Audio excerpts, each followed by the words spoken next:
Hey everybody, what's going on? It's Greg here. I'm your tennis coach at BetweenThePoints.com, where we look at strategy, technique, and especially the mental side of tennis. I'm really excited to talk to you about this next topic because recently I was with a student and we were doing a drill. She came out there. She had just got done playing aerobic tennis, but she was doing private after that. And she came out and I started feeding her balls, and I was feeding and feeding, and she was hitting cross court forehands and cross court backhands. And I was like, wow, she's hitting really, really great. And she's making good contact. She's really clean. And then I was like, awesome, I'm going to go up there and tell her that she's doing a fantastic job, and to discuss what we were going to talk about next, which was being more stable at the point of contact. And I came up there and was like, so how are you feeling? And then she's like, well, I'm playing so bad. I'm framing. My balls are all going out. I'm late on my swing. I'm just not feeling good. I'm like, hold on a second here. Wait a second. 1 second. Let's talk about this a little bit. And I said, when I was coming up here, I wanted to tell you actually how good I thought you were playing, that you were making clean contact, and that you were hitting the ball cross court where you wanted to. Now, I was just like surprised that in her eyes, she was playing bad and she was making all these mistakes. And then in my eyes, I thought she had actually been playing probably the best I've seen her hit that ball, make contact. So it's really interesting how we look at what we're doing. Zig Ziglar talks about being a good finder versus being a bad finder. Now, it's really easy for us to find the bad in whatever we do, whether it's hitting tennis balls or your work or whatever, your relationships, right?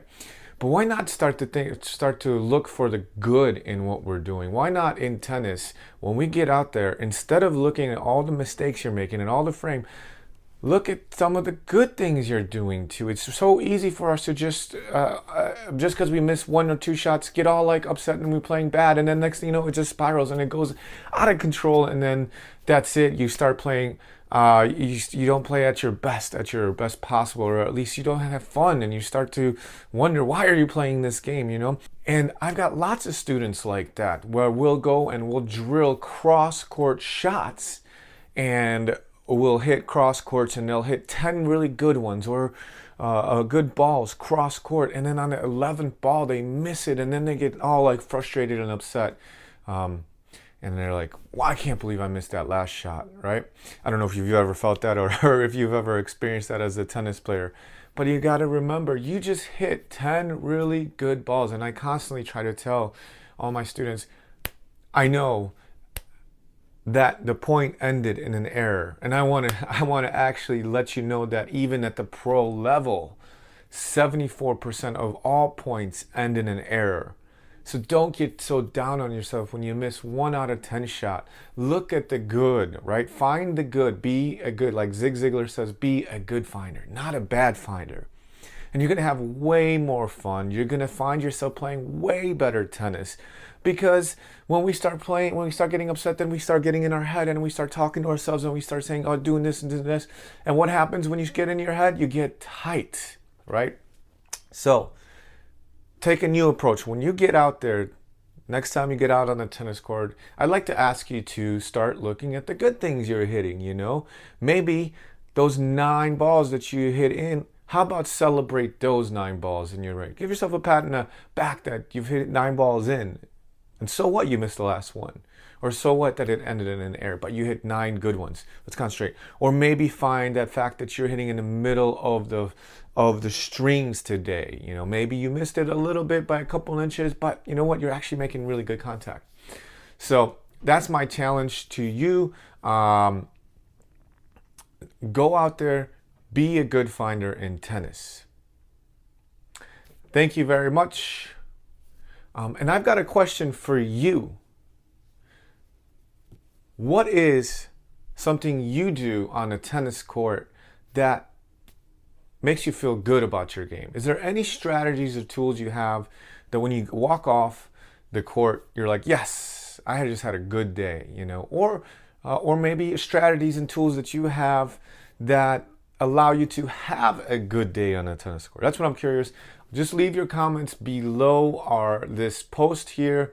I'm curious, or if you have any questions, go ahead. And if you haven't subscribed to our YouTube channels, please subscribe to our YouTube channels at Between the Points. Go to our website at betweenthepoints.com. Share this with your friend. Hey everybody, hope you enjoyed that. And I've got something really special to offer for you. If you're into the mental side of things in tennis, the mental strength, which I believe is a very important part of the game, then we've got a free PDF that we want to give to you just because you're pretty awesome and you must love tennis and want to get better. It's the 3 easy strategies for Federer-like focus. That's right, we all know Federer is top-notch when it comes to focus and staying even keel, and we could all, us mere mortals, maybe we can't be quite like Federer, but we can start using some of his strategies and tools that will help us have better focus on it, maintain a better mental strength and ability. So if you're interested in that, we've got it. All you need to do is just type in your name and your email, click the link below, press the submit button, and you're all good to go. And we'll see you on the court when you've got Federer-like focus. Have a great tennis day and talk to you soon.